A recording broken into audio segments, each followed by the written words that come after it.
किसी भी एग्जाम में तुक्का लगाना कैसा? आप यही देखकर आए हैं ना? तो मैं आपको बता दूं कि आप भीड़ से अलग हैं और आपने अपनी मंजिल या जो सपना आपने देखा है उसको पूरा करने की पहली स्टेप पार कर ली है। स्टूडेंट्स, जब आप किसी एग्जाम की तैयारी करते हैं तो क्या आप ये सोचते हैं कि कुछ तो मैं कर लूंगा, बाकी मैं तुक्का लगा दूंगा और एग्जाम क्रैक कर लूंगा?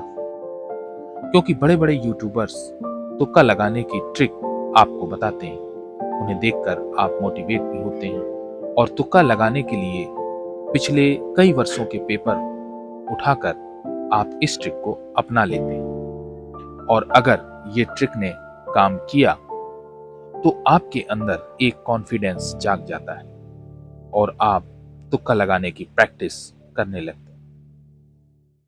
लेकिन ठहरिए, क्या आपने कभी गौर किया कि जो यूट्यूबर्स इस ट्रिक को बता रहे हैं वो भी जितने एग्जाम पास्ट में हुए हैं उन्हीं को देखते हुए इस ट्रिक को अंजाम देते हैं और उनके सही होने की प्रोबेबिलिटी भी बताते हैं। अब मैं आपसे पूछता हूं कि क्या जो ये प्रोबेबिलिटी बताते हैं ऑप्शन ए सही होगा या ऑप्शन बी सही होगा?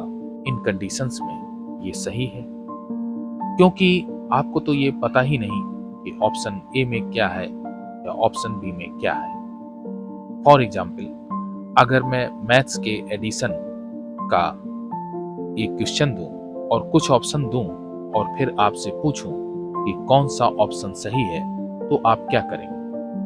तुक्का ट्रिक लगाएंगे, क्योंकि आपने तो एडिशन पढ़ा ही नहीं। तो आपको इस बात को समझना होगा कि हमें तुक्के पर कितना ध्यान देना है या टॉपिक पर अपनी पकड़ को कितना मजबूत करना है। अब आप ये सोच रहे होंगे कि सर तो तुक्के के अगेंस्ट है, तो इसका आंसर है नो।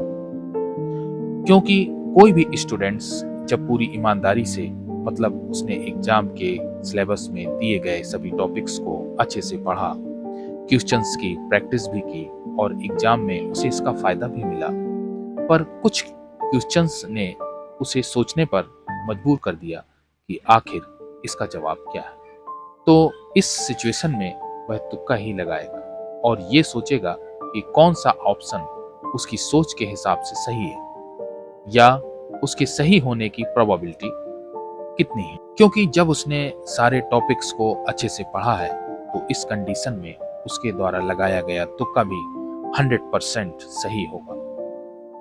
लेकिन वहां दूसरी जगह एक स्टूडेंट्स जिसने टॉपिक्स को अच्छे से पढ़ा भी नहीं है, तो वो अगर किसी क्वेश्चंस को तुक्का ट्रिक से हल करता है तो उसके आंसर के सही होने की प्रोबेबिलिटी 0 होगी। जी हाँ, 0 होगी। तो उम्मीद करता हूं कि आपको समझ में आया होगा कि तुक्का कितना सही है और कितना गलत। तो चलिए मिलते हैं फिर किसी टॉपिक के साथ। जब तक आप अपना ख्याल रखें और किसी भी भ्रांतियों के चक्कर में ना पड़ें। किसी टॉपिक को पढ़ें तो पूरा पढ़ें, सॉलिड पढ़ें, सफलता आपको मिलकर रहे। थैंक्स।